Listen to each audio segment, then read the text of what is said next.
তারপর যেমন দেখা যাচ্ছে কুফুর যে ব্যাপারটা আসে, কুফুর ব্যাপারটা এটার ক্ষেত্রেও যেমন অনেক মিসইউজ হয়, তাই না? কুফুর কথা বলে দেখা যাচ্ছে যে অনেকেই অনেকভাবে এটাকে মিসইউজ করে।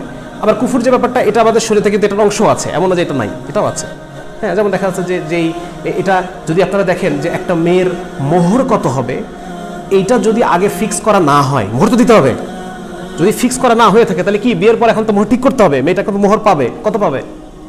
তখন আসে মাহারে মিসাল। মাহারে মিসাল কাকে বলে? ওই মহিলার পরিবারের অন্যান্য মেয়েরা যেই মোহরে বিয়ে হয়ে থাকে এই পরিবারে।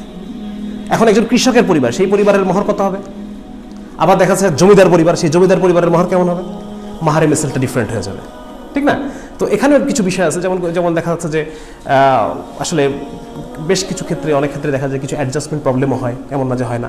ওই যে আমাদের ভাইয়ের নামটা ভুলে গেলাম, হ্যাঁ, উনি যেরকম না দেখে বিয়ে করছেন, ঠিক আছে না, এই তাকওয়ায় সাহাবীরা চলতেন। কিন্তু এখন সাহাবীদের পরিবেশ, আমাদের পরিবেশ, তাদের তাকওয়া, আমাদের তাকওয়া, মানে অনেক পার্থক্য না? অনেক পার্থক্য। পরিবার ওই সময় কেমন ছিল, আর এই যে পশ্চিমা সভ্যতা যখন আসছে শিল্প বিপ্লবের পরে, পরিবারটা ডিফারেন্ট হয়ে গেছে, পরিবার ব্যবস্থা ডিফারেন্ট হয়ে গেছে, সব কিছু ডিফারেন্ট হয়ে গেছে, প্রত্যেকটা জিনিসেরই সংজ্ঞা আলাদা। তো এই কারণে আমাদেরকে কি করতে হবে? আমাদের টার্গেট লেভেল থাকবে সাহাবীরা, আমাদের লেভেল থাকবে কারা? সাহাবীদের পর্যন্ত আমাদের পৌঁছাইতে হবে।